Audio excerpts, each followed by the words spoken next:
Hoy hablamos pura y exclusivamente de autismo. En esta primera mitad del programa nos acompaña el profesor licenciado Ramiro Mitre y después estaremos con los papás, en este caso una mamá, Sol Mateo, para ver la otra parte, la de lo cotidiano, la de lo diario, la de, bueno, pasó, acá estoy y sigo adelante. Pero eso va a ser más adelante precisamente. Para 2010, la tasa de autismo se estima en alrededor de 1 a 2 autistas cada 1000 personas en todo el mundo. Para 2014, las tasas aumentaron a 1 en 68. Al día de hoy, los estudios se siguieron replicando y las tasas parecieran encontrarse dentro del mismo rango, lo cual hace suponer que ya no hay más un crecimiento como se venía pensando hasta el momento. De cualquier modo, es un número muy alarmante. Los estudios que hay al respecto, en cuanto a la incidencia y a la prevalencia, lo que marcan es que hay un aumento muy grande hasta el 2014, pero que no solamente tiene que ver con un incremento real en la incidencia, sino que al ir cambiando las formas de diagnóstico, las características clínicas que aparecen en los manuales y al tener tanta difusión, la gente puede reidentificar a estos pacientes y va conociendo más los síntomas como para consultar, y por eso es que aparecen casos nuevos. De cualquier modo, sí hay estudios que son bastante promisorios y que hablan de factores ambientales como la contaminación como uno de los posibles causantes del autismo, lo cual haría que estas cifras siguieran en aumento. Un joven autista cuya familia se dio cuenta temprano, lo trató, hizo todo lo que estuvo a su alcance, como hace cada familia, más allá de las circunstancias que lo rodeen, económica o no económicamente, para rodear al más débil, o al que más necesita, al menos en lo visible. Ese niño o ese joven se da cuenta las cosas que pasan positivas o negativas en el entorno familiar. Por ejemplo, están todos mirando partido. Ayer, bueno, todo el mundo mirando Boca. Boca hace un gol, grita. Depende del nivel de comunicación que tenga ese niño o ese joven. Si el nivel de comprensión del lenguaje es elevada, es muy probable que ese chico sí se dé cuenta. Lo que quizás no comparta es el mismo interés, lo cual también puede generar problemas o no. Yo creo que pasa porque la familia y toda la sociedad, la familia porque es la primera que recibe este diagnóstico y que tiene que sobrellevar esto, pero la sociedad entera debería comprender que son características diferentes y que las diferencias individuales están, y que si todos comprendemos que todos somos distintos, podemos hablar de convivencia en lugar de inclusión. Me preguntaron, cumplo con lo que me preguntaron. ¿Forrest Gump qué era? Vi la película hace muchísimo y la verdad que no recuerdo, pero me parece que no estaría dentro del espectro. Sí, uno de los casos más comunes dentro del cine es el de Raymond, que sí, era un autista, una persona con autismo. En el cine hay muchísimas. Hay una película muy buena que yo le recomiendo a quienes no conozcan sobre el tema, que es Temple Grandin. Temple Grandin es una doctora, ella estudia el comportamiento animal y es una de las personas más importantes en el área porque desarrolló el sistema de caminos que tienen que seguir las vacas cuando van hacia el matadero para que no sufran y para que la carne no pierda el valor, digamos. Ha hecho fortuna con sus descubrimientos y tiene un cerebro increíble, a pesar de que su condición está dentro de los trastornos del espectro del autismo. Vamos a la pregunta de los familiares o papás. Antes te pregunto, ¿hay algún avance en el último tiempo que sea farmacológico? Decir, che, esto qué bueno. Te voy a poner un ejemplo muy común. Los psicólogos y psiquiatras que nos visitan coinciden en que el Rivotril es la Coca-Cola de finales del siglo XX, principio del XXI. No sé cuál es su postura, doctor. Pero bueno, dejemos al lado de la coca por un ratito. Seguro. La Coca-Cola. En lo que tiene que ver con autismo, no hay una medicación específica. Lo que sí se puede trabajar por medio de farmacología son algunos síntomas como la disatención, los temas de mucha excitación conductual, hay casos en donde también se cursa con alucinaciones, entonces el tratamiento farmacológico tiene que ver con eso.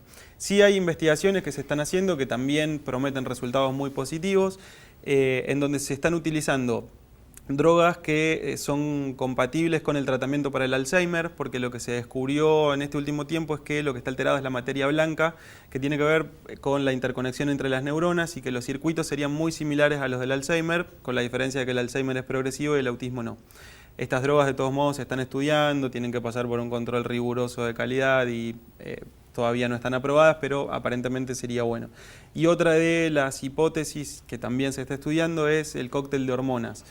Una hormona en particular, que es la oxitocina, que tiene que ver con el desarrollo social y que se encontró que está alterada en los trastornos del espectro del autismo, entonces también se está investigando, pero por el momento son todas pruebas en animales, lógicamente. Preguntas de familiares y papás. Después, si Sol lo permite, también se la vamos a hacer porque muy seguramente deben haber estado o haber formado parte de su mundo. ¿Cómo se ayuda al grupo familiar a comprender y llevar adelante el duelo por la noticia? A ver. Sin herir a nadie, puse duelo entre comillas para, no sé, para está muy bien y es lo que siempre suele, de lo que siempre suele hablarse. A mí particularmente no me gusta hablar de duelo porque cuando hablamos de duelo estamos hablando de una pérdida. Que si bien es cierto porque las familias pierden ese hijo que habían deseado o en realidad viene un hijo que quizás no era el que se esperaba, claro.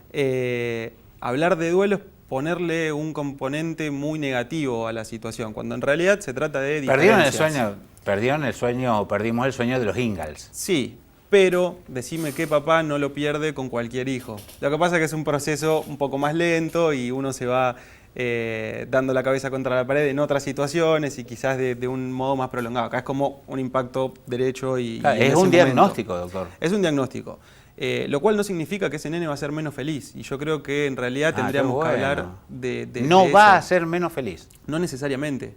Y la familia tampoco. Va a tener que aprender a reconstituirse, a empezar a encontrar otra forma de sobrellevar la cotidianeidad. Y de descubrir lo maravilloso que pueden tener estos nenes también. Y creo que hacia ahí debería centrarse la labor terapéutica, al menos desde lo que yo hago, tiene que ver con eso. Y puntualmente, cuando te viene el primer papá o mamá, simplemente yo digo que las mujeres son tan fuertes, tienen una fortaleza tan por encima de nosotros, que son las primeras en encarar. Nosotros, los hombres en general, nadie lo toma mal, somos medio como que nos tumbaron de una trompada. Y son las primeras que se dan cuenta también.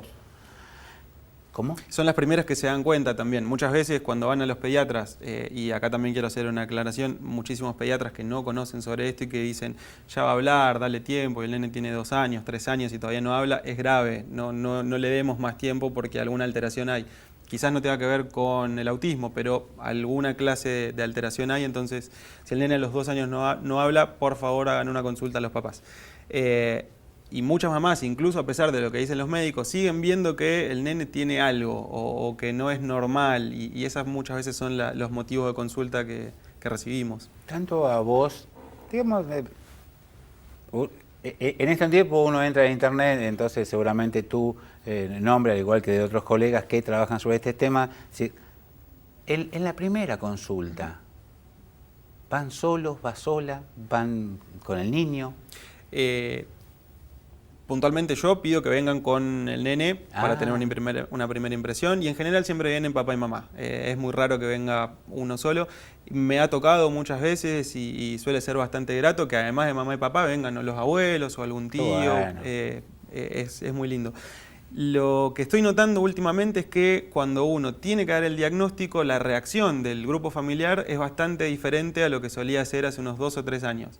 Antes, cuando uno contaba el diagnóstico, decía de qué se trataba, era como que le estaba dando una trompada a esos papás, y ahí sí hablábamos de duelo más específicamente. Sí. Hoy en día, y yo creo que gran parte de eso es gracias a la difusión que ustedes como comunicadores nos están permitiendo. No, esto es porque lo hicieron ustedes, porque lo hicieron las mamás, porque se sumaron ustedes. Obviamente que Nosotros las no. mamás empezaron, pero de no tener la difusión también Lo último que hicimos sería en mucho medio más fue un difícil. sorteo de alguna camiseta. Nada más. Y no Pero bueno, creo que gracias a que estamos hablando de autismo, hoy ya no se desconoce tanto y cuando uno da un diagnóstico no impacta de manera tan negativa. Lo que no significa que no haya un impacto, pero al menos no se vive como algo tan dramático. ¿Cómo hacerles entender a los hermanos, en el caso que los haya, que, no sé, el hermanito del medio es autista, che? Más que hacerle entender que tiene autismo, a ver, a nadie se le ocurriría tener que contarle a un hermanito que su hermano tiene el pelo marrón. Yo creo que en este caso es lo mismo. No hay por qué empezar a hablar. Sí, quizás cuando los Pero el nenes pelo empiecen... marrón no influye en la diaria. Si es colorado sí puede influir por una broma. Sí. El tema es que la mayoría de los chicos chiquititos ya aprenden a convivir con esto. Si son hermanos menores, nacen teniendo a su hermano y conociendo esas características. Entonces, a lo mejor lo que habría que trabajar de alguna forma es la atención que le brindan los papás, que lógicamente va a ser mayor para el nene que tiene autismo por sus propias características, y que no se generen celos o rivalidades. Pero yo creo que el amor supera todo y cuando la familia está unida y hay mucho diálogo, no es necesario tener que hacer aclaraciones o comparaciones entre los hermanos. Ya cerramos esta primera mitad del programa. ¿Viste qué rápido se pasó? Rapidísimo. Decime algo que no te pregunté, algo que tenés que decir sí o sí, porque durante todos estos años que estudiaste, viste, leíste, no lo pudimos tocar. En realidad, lo que a mí me gustaría poder transmitir, y que es muy difícil por esta misma cuestión de que el autismo es un espectro tan amplio, es que las personas no se queden con esto que estamos charlando, sino que puedan conocer a distintas personas dentro de los distintos espacios del espectro, para que dejen de asociar el autismo con el nene ensimismado que está así tapándose los oídos, y que puedan conocer que hay muchísimo más que eso es simplemente un mito, y que en realidad se trata de un procesamiento diferente de la información. No son ni mejores ni peores, son diferentes y así hay que aceptarlos. Y en la medida en que todos podamos conocer, vamos a saber cómo acercarnos hacia esas personas, qué cosas hacer, qué cosas no, y obviamente no nos alcanzaría el tiempo para hablar de todas estas cuestiones en particular, pero si en algo podemos llegar a la teleaudiencia, me gustaría que sea eso, que conozcan un poquito más y que sepan que son personas maravillosas y que a veces tienen habilidades increíbles y que no se pierdan la oportunidad de conocer a una persona con autismo. Yo no me perdí la oportunidad de conocerte. Gracias. Muchísimas gracias. Muchas gracias. Señores, primer tramo de nuestro programa, vamos a seguir hablando de autismo. La pausa y venimos con Sol Mateo, una de las mamás de Rosario que forman parte del grupo. Ya lo cuenta ella, en segunditos nada más.